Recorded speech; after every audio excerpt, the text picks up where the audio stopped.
मुफ्ती Tariq Masood speeches को subscribe करके bell icon पे जरूर क्लिक करें। जज़ाकल्लाह। औरत को सिमट कर दाएं तरफ पांव निकाल कर सजदा करना चाहिए या मर्दों की तरह करना चाहिए, क्योंकि यहाँ उम्मान में सब औरतें मर्दों की तरह सजदा करती हैं और हदीस में भी 6 आज़ा पर सजदा करने का हुक्म दिया गया है। इस बारे में रहनुमाई फरमाएं। शीजा मीर उम्मान, देखिए औरत और मर्द के शरीयत में जो पर्दे से मुताल्लिक अहकाम है ना, उसमें फ़र्क है। इस पर पूरी उम्मत का इजमा है। जैसे रसूलुल्लाह सल्लल्लाहु अलैहि वसल्लम ने फरमाया, खुदू अन्नी मनासिककुम, हज मुझसे सीखो, जैसे मैं कर रहा हूं ऐसे करो। इसके बावजूद जहां पर्दे का मामला आएगा तो औरत के हज का तरीका मर्द से मुख्तलिफ हो जाएगा। जैसे औरत आहिस्ता आवाज से लब्बैक कहेगी, औरत सफ़ा मरवा की सही पे दौड़ेगी नहीं। हालांकि कोई भी हदीस नहीं है जिसमें औरत को दौड़ने से मना किया गया हो, कोई भी हदीस नहीं है जिसमें औरत को आहिस्ता लब्बैक कहने का हुक्म दिया गया हो।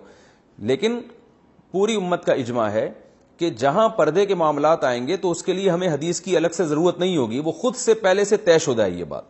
तो पूरी उम्मत कहती है कि औरत लब्बैक आहिस्ता आवाज से कहेगी। पूरी उम्मत कहती है सफ़ा मरवा में औरत दौड़ेगी नहीं बल्कि चलेगी। हालांकि हजरत हाजरा तो दौड़ी थी और वो औरत थी, इसके बावजूद औरत चलेगी। अब कोई कहे कि नबी सल्लल्लाहु अलैहि वसल्लम सफ़ा मरवा में दौड़े हैं और आपने हुक्म दिया है कि जैसे मैं हज कर रहा हूं ऐसे करो, तो औरत को भी यही हुक्म है कि वो भी दौड़े, और किसी हदीस में नहीं है कि औरत नहीं दौड़े, तो हम क्या कहेंगे उसको?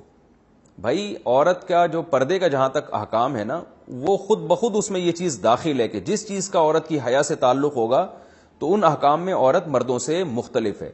इसी वजह से पूरी उम्मत का इजमा है।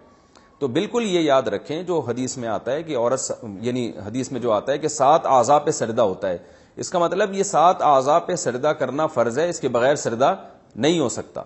बाकी ये 7 आज़ा पे मर्द कैसे सजदा करेगा, औरत कैसे सजदा करेगी, तो मर्दों का तरीका तो जो नबी सल्लल्लाहु अलैहि वसल्लम ने जैसे किया और वही तरीका है जिस तरह से आजकल मर्द करते हैं। औरत का तरीका हदीस में सराहतन नहीं है। वो पूरी उम्मत का इस पर इजमा है कि वो सिमट के सजदा करेगी, क्योंकि इसका ताल्लुक औरत की हया से है। अब अगर कोई कहे कि इस पर हदीस पेश करो कि औरत सिमट के सजदा करेगी, अपने पांव दाएं तरफ निकाल के जमीन पर बिछ जाएगी, तो हम उनसे कहते हैं कि आप भी इस पर हदीस पेश कर दें कि औरत आहिस्ता आवाज से लब्बैक कहेगी और सफ़ा मर में सही नहीं करेगी। तो वो कहेंगे कि भाई इस पर तो पूरी उम्मत का इजमा है कि औरत सफ़ा और मरवा की सही नहीं करेगी, और इजमा खुद एक दलील होती है। तो हम कहेंगे इस पर भी पूरी उम्मत का इजमा है। इमाम अबू हनीफा, इमाम मालिक, इमाम शाफी, इमाम अहमद इब्न हंबल और सदियों तक पूरी उम्मत यही कौल पर अमल करती आई है कि औरत सिमट के सजदा करेगी, सिमट के खड़ी होगी नमाज में। तो जैसे इजमाए उम्मत वहां दलील है हज के मसाइल में, ऐसे ही इजमाए उम्मत नमाज के मसाइल में भी दलील है कि औरत की नमाज की जाहिरी कैफियत मर्दों से मुख्तलिफ है। और वैसे भी औरत की हया के खिलाफ है कि वो इस तरह से जो है ना वो अपने आप को एक्सपोज करे, और नमाज की हालत में जिस तरह मर्द खड़े होते हैं, औरत का जो इस तरह से सजदा करना ये मुनासिब नहीं है। रहा मसला कि उम्मान में औरतें इस तरह करती हैं, तो याद रखें एक आज का उम्मान है, एक 100 साल पहले का उम्मान है। आप यहां उलमा से पूछेंगे, वो बताएंगे कि पहले जब ज्यादातर ये सलफियत का गलबा नहीं था तो उस वक्त अरब औरतें भी इसी तरह सजदा किया करती थीं जैसे हिंदुस्तान पाकिस्तान में औरतें सिमट के सजदा कर रही हैं, क्योंकि सऊदी अरब में फ़िक़्ह हम्बली नाफिज है। ये अब जो है ना उन्होंने फ़िक़्ह हम्बली की बहुत सारी चीज़ों से जो है ना वो हटना शुरू हो गए हैं, लेकिन आज से 70-80 साल पहले का सऊदी अरब और अरब कंट्रीज, उनमें सब में औरतें सिमट ही के सजदा करती थीं, क्योंकि अरब के जितने फतावा हमें मिलते हैं, जो माजी के फतावा मिलते हैं, वो सब में यही लिखा हुआ है। अरब उलमा के भी, सऊदी अरब के भी, ओमान में भी, हर जगह वो सब में यही लिखा हुआ है कि औरत की नमाज की जाहिरी कैफियत मर्दों से मुख्तलिफ है। तो सदियों इस पर इजमा चला आ रहा है। लेकिन बाद में बाज़ उलमा ने इसके खिलाफ फतवा देना शुरू किया और कहा कि भाई वो औरत जो है वो मर्दों की तरह सजदा करेगी। ये उन उलमा की जाती राय थी, मगर चूंकि वो सऊदी अरब में एक बड़ी हैसियत थी उनकी सरकारी सतह पे, तो वो फतवा दुनिया में फैल गया। लेकिन हकीकत में जो आपका कदीम फतवा अरब उलमा का नजर आएगा वो सब यही है। सारी फतावा की किताबें, चाहे शाफी मसलक हो, चाहे हम्बली मसलक हो, चाहे हत्ता कि हमारे यहाँ बर्रे सगीर में अहले हदीस के जो पुराने फतावा हैं वो उनमें भी यही लिखा हुआ है कि औरत सिमट के नमाज पढ़ेगी। तो इसमें भी अहले हदीस के उलमा ने भी बाद में अपने कदीम उलमा से, जो 100-150 साल पहले के उलमा थे, उनसे इख्तलाफ किया है।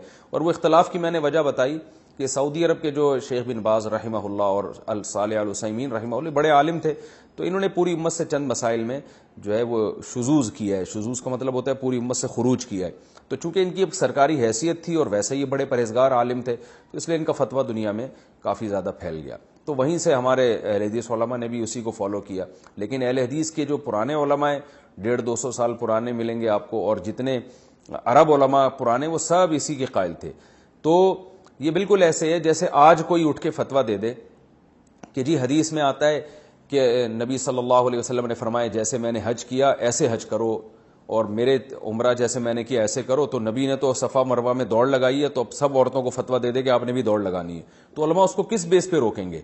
اس عمل کو اسی بیس پہ روکیں گے بھائی یہ تو پوری امت ہمیشہ سے ایسے ہی کرتی آ رہی ہے.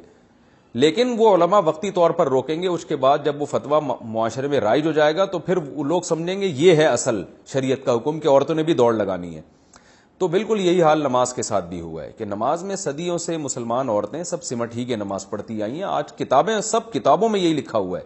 جتنے عربی فتاویٰ مل دیں گے آپ کو, اردو ہوں یا عربی ہوں یا فارسی ہوں, جو بھی قدیم مسلمانوں کی زبانیں رہی ہیں. عربی تو ظاہر ہے سب سے قدیم ہے, فارسی اس کے بعد ہے, اردو پھر وہ اس کے بعد ہے. تو سب کے فتاویٰ میں یہی کچھ لکھا ہوا ہے. تو اس لیے یہ بالکل میں شرح صدر کے ساتھ کہہ رہا ہوں کہ یہ ایک بعد میں ایک رائے کا اختلاف ہوا ہے, لیکن اصل حکم عورت کے لیے یہی ہے. امام بخاری رحمہ اللہ تعالیٰ نے ایک روایت پیش کی ہے کہ جس میں ایک تابعیہ سے وہ نقل کرتے ہیں کہ وہ جو تھیں مردوں کی طرح نماز پڑھا کرتی تھی. تو اس سے صاف پتہ چلتا ہے کہ اس زمانے کی ساری عورتیں عورتوں کی طرح نماز پڑھتی تھیں. ایک خاتون امام بخاری کو ام دردہ ملی ہیں جو فقیہہ تھیں اور وہ ایک مردوں کی طرح یعنی سجدہ کیا کرتی تھیں. تو اس سے خود بخاری کی روایت سے پتہ چلتا ہے کہ اس زمانے میں اسلاف کے دور میں بھی ساری عورتیں عورتوں ہی کی طرح پڑھتی تھیں, ورنہ امام بخاری کہتے ہیں کہ اس میں تو سب عورتیں مردوں کی طرح پڑھ رہی ہیں.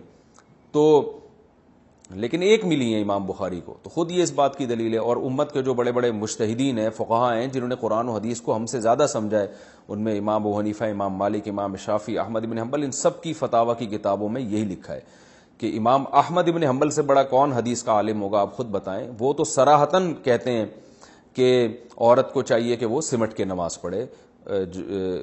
صراحتاً ان سے اس بارے میں جو ہے فقہ حنبلی کی کتابوں میں صحیح سند کے ساتھ ان سے منقول ہے. یہی امام شافعی سے بھی منقول ہے. تو اس لیے عمان میں کیا ہو رہا ہے, سعودی عرب میں کیا ہو رہا ہے, اس کو نہ دیکھیں, یہ دیکھیں کہ اصل اسلام میں ہوتا کیا تھا. باقی یہ مسئلہ اتنی اہم نوعیت کا نہیں ہے کہ اس میں ایک دوسرے پہ طنز کریں. تو آپ بس اس پہ اپنی بات پہ قائم رہیں جس کو آپ قرآن و سنت سمجھتے ہیں. باقی کوئی خاتون اگر اس طرح سے پڑھ رہی ہے تو پڑھنے دیں. بحث مباحثہ پھڈے بازی نہ کریں, کسی کو ملامت نہ کریں, کسی پہ طنز نہ کریں, یہ چیز مناسب نہیں ہے. Thanks for watching. Don't forget to like, comment, share and subscribe to Mufti Tariq Masood Speeches channel.